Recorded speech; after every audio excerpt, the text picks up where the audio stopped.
The New Teen Titans Volume 2. So I've decided that I'm going to try and make a project of working through the New Teen Titans graphic novel collections. I started with New Teen Titans Volume 5 just because that was the first book my library had available. I was then planning on going back to New Teen Titans Volume 1 through interlibrary loan, but unfortunately, somebody has it out at the moment.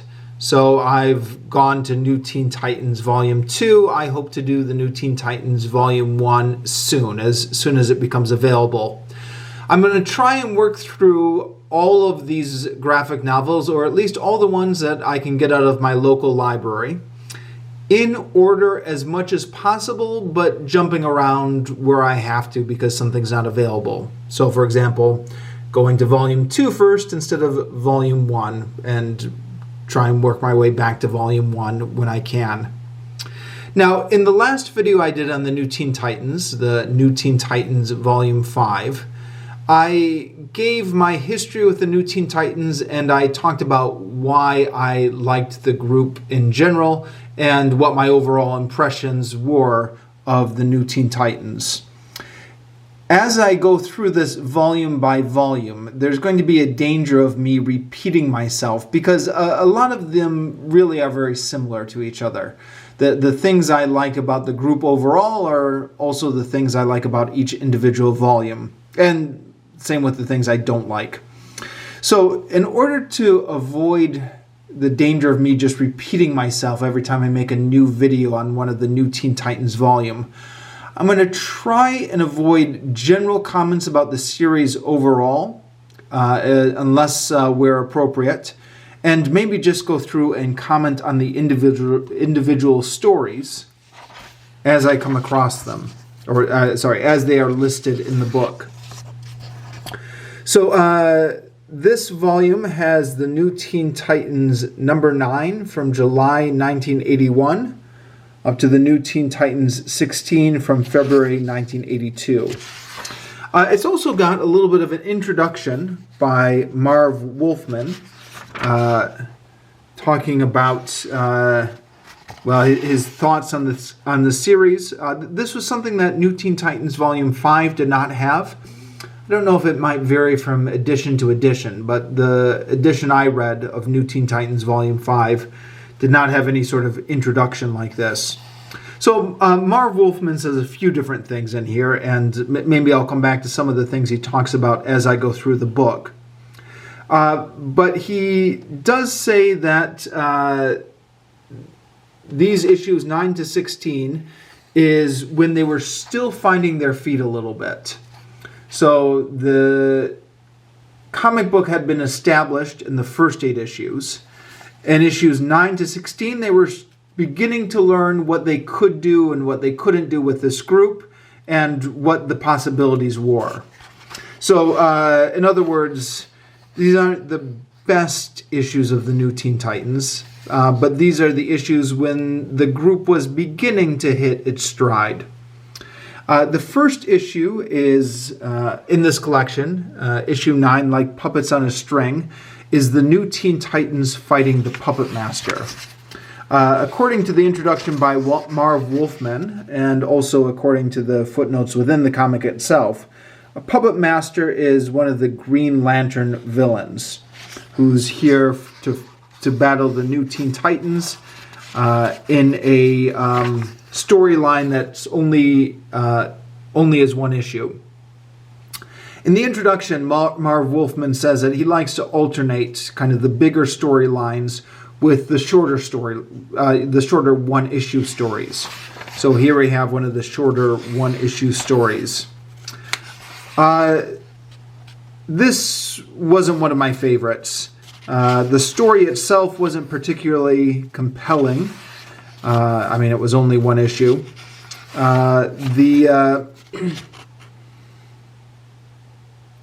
The rules of what the Puppet Master could and couldn't do weren't really clear to me. Gradually, the Puppet Master controlled all of the New Teen Titans, but it was never clear to me. Sorry, almost all of the New Teen Titans. So, example, here he is controlling the Flash. It's never clear to me how this works. Like, is Is he controlling the Flash's every movement, or does he simply give the Flash an objective, and then the Flash fulfills that objective on his own? It seemed to be a little bit unclear how this was set up. So not the greatest issue, but it does have a few moments of bringing some of the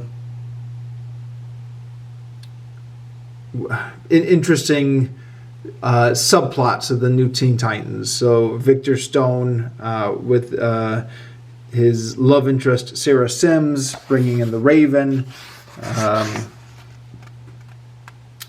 Terry Long with his love interest Donna Troy. So the thing, as I said in the previous video, the thing that makes the new Teen Titans appealing is a lot of this subplots and soap opera type stuff, which is what gives the book its hook. Issue number 2 is about the Terminator. It's somewhat of a continuation of the previous issue in the sense that the MacGuffin, which is the Promethean Project, is the same for both issues. Well, there's an interesting little nod to the Muppets here with the character named Dr. Benson Honeywell, my lab chief. He says, "Oh yes, sir," along with my assistant Bleecker. I actually took the trouble of Googling this to see if these characters appear in any other issues, if they've got like a long history. But apparently, at least as far as one Google search could tell, this is the only appearance of Dr. Benson Honeywell and his assistant Bleecker. So, this series is setting up the death of the Doom Patrol, which will, and the search for the Doom Patrol's killers, which will figure on in later issues in this volume. But the main villain is the Terminator, who will later on in the series mellow out a bit and become actually an ally of the new Teen Titans eventually. But here, he is still... He's a long ways from that. He's a very dangerous and ruthless antagonist in this issue. He's working for the Hive, which was controlling a lot of the villains in the early issues of the new Teen Titans. And then we get into some Greek mythology with the Titans of Myth returning. And the title is When Titans Clash. An overused title perhaps, but this time it's meant in earnest.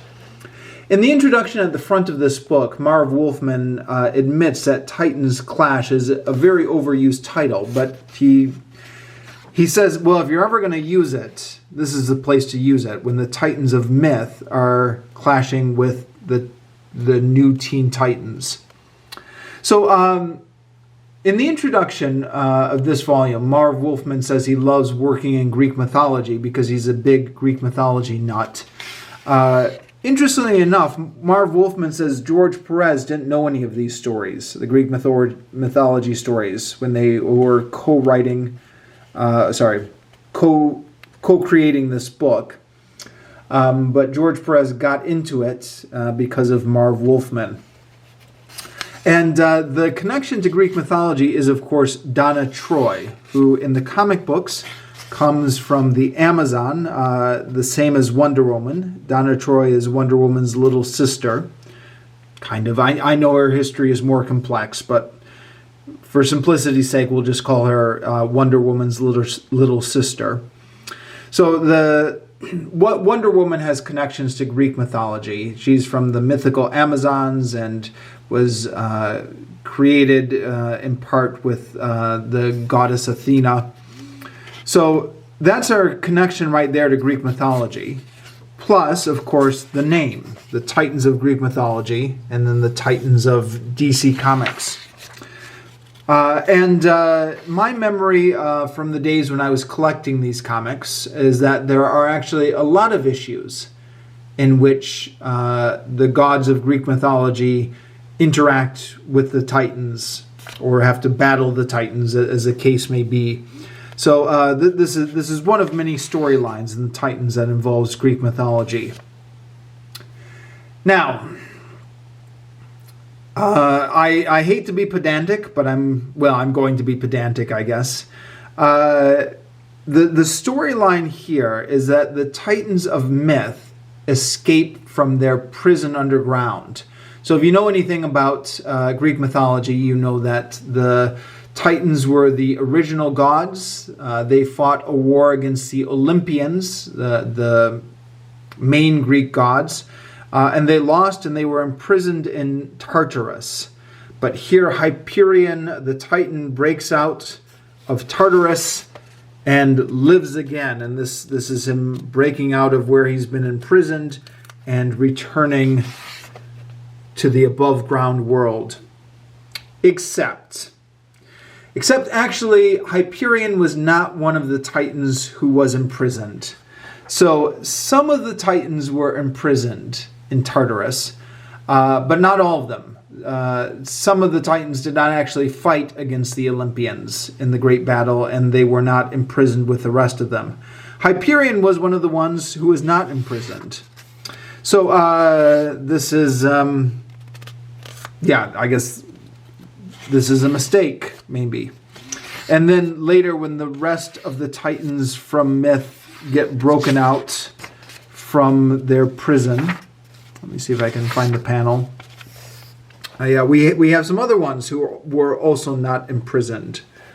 So Oceanus and, how do you pronounce this? Tethys were Titans, but they sided with the Olympians, and they were not imprisoned with the rest of the Titans. As, of course, Rhea, the mother of Zeus, was not imprisoned with the rest of the Titans. So my initial instinct was to think here, okay, Marv Wolfman's made a mistake. He was either didn't do his research, or maybe he was just relying off of fuzzy memories about the Titans. But the more I read this, the more I started to think to myself, actually, there are so many mistakes in here that I think he's deliberately just doing his own thing. I don't think he's... I mean, if he's into Greek mythology, like he says he is, and he must be because he incorporates so much of Greek mythology into these stories, then he must at least have a basic knowledge, and he must know that he's altering the story somewhat. So, for example, during these battles against the Titans, he has Poseidon as the son of Oceanus and Tethys. So they call him their son. But of course, Poseidon is not the son of Oceanus and Tethys. Poseidon, here we go. Poseidon is the son of Kronos and Rhea. So that's wrong, and that's such a major thing to get wrong that it makes me think that Marv Wolfman is just... It's not a mistake. He's just deliberately doing his own thing. These are some really great panels here, aren't they? Some great artwork by George Perez, and some great battle scenes between the Titans and the Olympians here.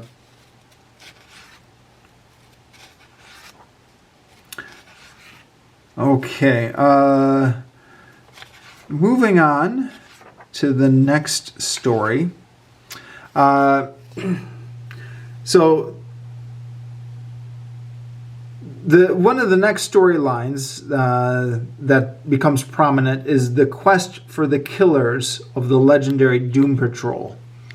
Now, I mentioned before that when I was collecting comics, I had some of these issues. They were before my time. So 1981 was, when I was 3 years old. So I wasn't collecting comics when these originally came out, but I got a lot of them through the back issues at the comic book store when I was a teenager in the early 90s. And so I had some of these issues. I think I had this one. I think I had this one. There was, I definitely had this one. So I had a few of these issues. But until now, I've never read all of them together in order, so that, there were gaps in my collection. So it was interesting to see how this whole story played out when you read it through, collected all together. But yeah, the Doom Patrol. And again, when I was reading these comics in the early 90s, this was before Wikipedia, before the internet, as we know it today, and there was no way to just look this stuff up online. So you were getting little clues into a larger continuity, but you just had to piece the puzzle together as best you could and just make guesses at the issues that you didn't have. And it was a lot more difficult than reading comic books is nowadays. But then to a certain extent, that was all part of the fun, is gradually putting together the puzzle. But in these issues, the Titans are looking for the killers of the Doom Patrol. Now, because of Wikipedia, it's a lot easier to look this stuff up nowadays. And I now know that the original Doom Patrol was killed off in 1968. So the Doom Patrol was kind of like an X-Men type team. It was DC's version of the X-Men, maybe, although according to Wikipedia, the Doom Patrol came first, and possibly the X-Men were ripping off the Doom Patrol. But the Doom Patrol, for whatever reason, didn't sell enough comic books. So in 1968, in issue 121 of the Doom Patrol, the writers of the Doom Patrol they knew their series was getting canceled. They knew their comic book was getting canceled. And they just finished off the Doom Patrol by killing off the team in the last issue. According to Wikipedia, that was the first time that a comic book team had ever ended their comic book by dying. Sorry, I didn't say that very well, huh? Let me try that again. According to Wikipedia, that was the first time when a comic book was canceled. The creators just killed off the team for the comic book's cancellation. But that's what they did with the Doom Patrol. But the storyline here about how the Doom Patrol got killed off feeds into the New Titans. So there is a connection. Beast Boy, Gar Logan, was one of the members of the Doom Patrol.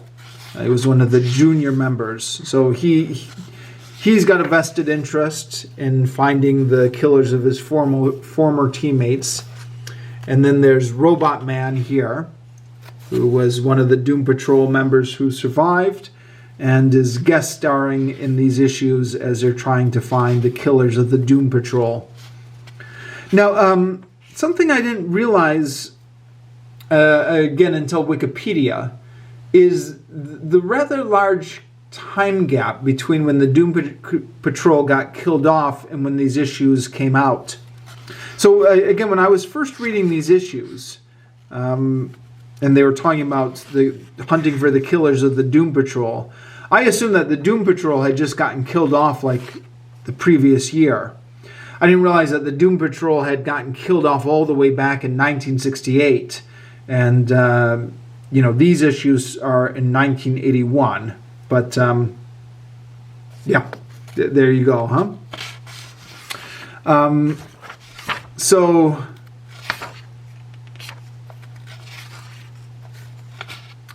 they find Steve Dayton, who was, I guess, one of the people associated with the Doom Patrol and Gar Logan's father.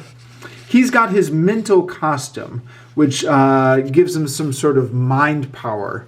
And he's also being mind controlled, so he goes crazy with the costume. They are able to subdue him relatively quickly, and then let me find it. Yeah, he comes back to himself and becomes reasonable again. But later on in the New Titans comics, I guess this will be coming in later volumes, he goes crazy for much longer periods of time as Minto, and that will become one of the ongoing plot threads in the New Titans later. But yeah, here's the members of the Doom Patrol: Negative Man, Robot Man, and Elastigirl, or Rita Farr. And Beast Boy, I guess, was one of the junior members, and Steve Dayton, the 5th richest man in the world, married Elastigirl, and they adopted Beast Boy as their adoptive child. So he gets emotional about this. Shut up. All of you, shut the heck up. You're just gabbing away like this was some superhero get-together. Those two are killers, and I want them to pay. This is the kind of drama that maybe at my age it doesn't grab me quite as much.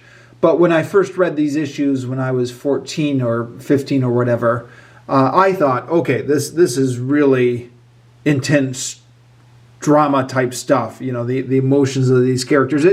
It gripped me a lot more at that age. But yeah, he's suffering because he feels like he's got two sets of parents who have been killed. There were his original parents who died off, and then his adoptive parents in the Doom Patrol. Steve Dayton, of course, has been recovered, but Rita Farr, Elastigirl, his adopted mom, was killed off.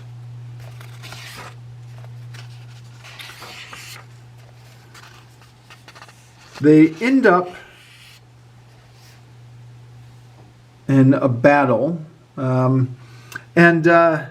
It's interesting, especially when you compare this with more modern comics, how much story got packed into these pages. So I've been reviewing some more recent comics on this channel as well, and the more recent comics tend to have larger panels and fewer panels per page. So that it's more visually appealing, obviously, but there's a lot less story there, and you read through the pages a lot quicker, for better or for worse. Here, these panels, and there are a lot of them in here, it takes you a lot longer to read through an issue. There's a lot more story packed in these issues, or the story moves at a slower pace because you've got more narration in there. I guess a little bit of both. So Gar Logan ends up teaming up with the Brotherhood of Evil, who also have their own reasons for wanting revenge on Madame Rogue and General, what was the other guy's name? General Zar, who were the killers of the Doom Patrol, and apparently also wiped out the original Brotherhood of Evil. The Brain and the Monkey just barely escaped. So